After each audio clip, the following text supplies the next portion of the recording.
할렐루야. 하나님의 사랑으로 오늘도 승리하는 여러분 되시기 바랍니다. 오늘 5월 7일 목요일입니다. 오늘 말씀은 인생의 사계절에 하나님의 돌봄의 마지막 시간입니다. 인생의 마지막 계절, 즉 겨울 계절에 대한 이야기입니다. 겨울은 노년기죠.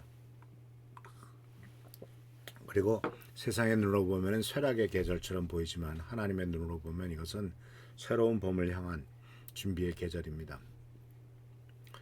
바로 쇠퇴의 계절. 그러나 하나님께서는 영혼을 준비하기 위해서 거룩한 준비와 완성의 계절인 것을 보게 됩니다. 전도서 3장은 이 계절을 이렇게 표현합니다. 죽을 때가 있으며 또 하나님은 모든 것을 지으시되 때를 따라 아름답게 하셨고 또 사람들에게 영원을 사모하는 마음을 주었느니라. 하나님은 이 계절, 가을의 계절에 겨울의 계절에 가장 깊은 두 가지 돌보심을 보여주는데 하나는 바로 경청으로 인도하는 돌보심입니다.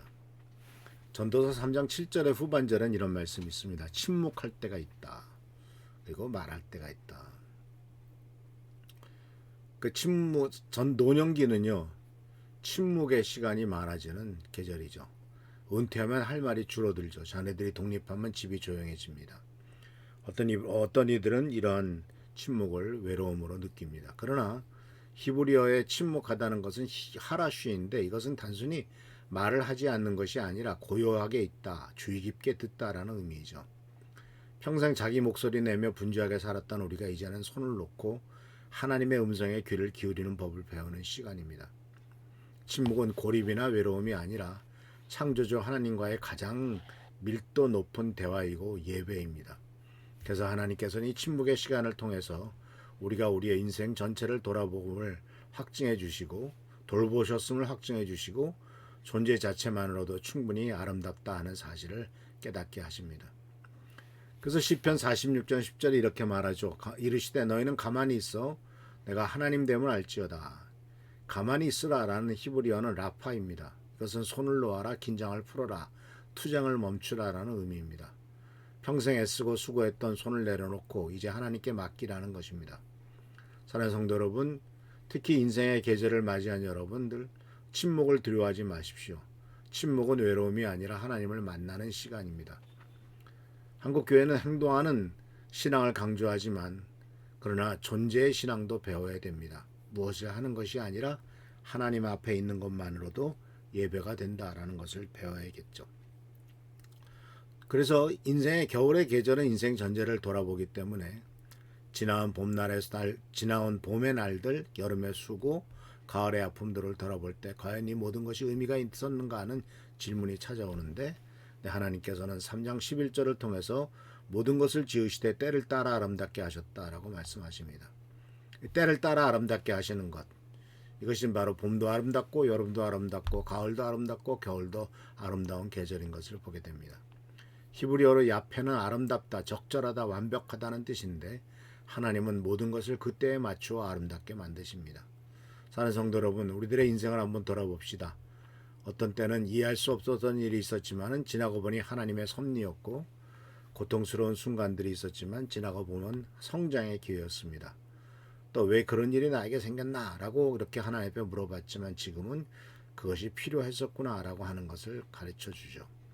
그래서 그 유명한 로마서 8장 28절은 이렇게 말합니다. 우리가 알거니와 하나님을 사랑하는 자 곧 그의 뜻대로 부르심을 입은 자들에게는 모든 것이 합력하여 선을 이룬다. 봄의 씨 뿌림, 여름의 수고, 가을의 아픔, 겨울의 고요함 모두 합력하여 선을 이룹니다. 하나님은 우리의 인생에 어떤 계절도 낭비하지 않으시죠. 요셉을 보십시오. 형들에게 팔려 애굽에 갔을 때 이해할 수가 없었습니다. 노예가 되고 감옥에 갇혔습니다. 절망했습니다. 그러나 시간이 지나고 보니 그것은 바로 하나님께서 가족을 구원할 뿐만 아니라 전 세계를 구원하시기 위한 하나님의 계획이었던 것을 알게 되었습니다. 그래서 요셉은 창세기 15장 20절에 이렇게 고백하고 있죠. 바로 당신은 나를 해차려 하였으나 하나님은 그것을 선으로 바꾸사 오늘과 같이 많은 백성의 생명을 구원하게 하셨습니다. 성경에 나오는 많은 인물들이 이와 같은 과정을 겪습니다. 바로 다윗도 마찬가지죠. 골리앗과 싸울 때 잘못한 것 없이 사울에게 쫓겨 도망 다닐 때 이해할 수 없는 일이었죠. 뭘 내가 잘못했나. 그러나 하나님은 이 모든 과정을 통해서 다윗을 위대한 왕으로 준비시키고 계셨다라고 하는 사실이죠. 그래서 11절 후반부에 이렇게 말합니다.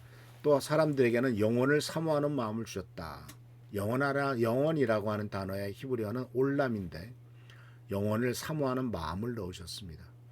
왜냐하면 우리들은 이 땅의 것만으로는 결코 만족할 수 없습니다. 아무리 성공해도 아무리 부유해도 아무리 행복해도 우리 마음 깊은 곳에는 갈망이 남아있기 때문에 바로 이 내 안에 어떤 경험으로도 시킬 수 없는 갈망이 있다면 가장 가능성 높은 설명은 내가 이 다른 세상을 위해서 만들어졌다는 것이다라고 C.S. 루이스는 말했죠. 그래서 요한계시록 21장에서도 우리에게 미래에 대한 소망을 주죠. 모든 눈물을 그 눈에서 닦아주시리니 다시 사망이 없고 애통하는 것이나 곡하는 것이나 아픈 것이 다시 있지 아니하리니 전 것들이 다 지나갔음이라. 보좌에 앉으신 이가 이르되 보라 내가 만물을 새롭게 하노라. 사는 성도 여러분, 지상의 겨울은 끝이 아닙니다. 영원한 봄의 시작입니다. 지상의 죽음은 패배가 아니라 부활의 생명입니다. 그래서 시편 116편 15절에서 시편 기자는 이렇게 말합니다. 성도의 죽음은 하나님 보시기에 귀중한 것이로다. 하나님께서는 우리의 죽음보다도 귀중하게 여기십니다. 왜냐하면 육신의 죽음은 끝이 아니라 완성이고 지상 생활의 마침표지만은 영원한 생명의 시작점이기 때문에 그렇습니다.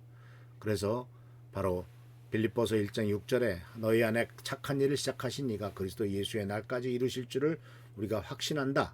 바로 시작하신 분이 하나님이시고 하나님께서 다 이루실 것을 우리가 믿고 지나간 날을 돌아보면서 아프고 힘들었던 계절도 하나님은 그것을 아름답게 하셨음을 기억하면서 우리 인생 전체를 하나님께 신뢰함에 맡기는 우리 귀한 성도님들 되시기를 축원합니다. 할렐루야, 축복합니다. 좋으신 주님 은혜를 감사합니다. 하루하루 주님의 은혜 가운데 살아가고 있습니다. 영혼을 바라보는 마음을 주시고 이 세상의 삶은 언젠가 끝나지만은 영원한 하나님 나라의 삶이 나를 기다리고 있음을 잊지 않도록 주여 축복하옵소서. 주께 감사하고 예수 그리스도의 이름으로 감사하며 간절히 기도하옵나이다. 아멘. 오늘도 주께서 축복과 능력과 은총과 은혜로서 우리 사랑하는 미랄교회 성도님들을 채워주실 줄 믿습니다. 할렐루야, 축복합니다.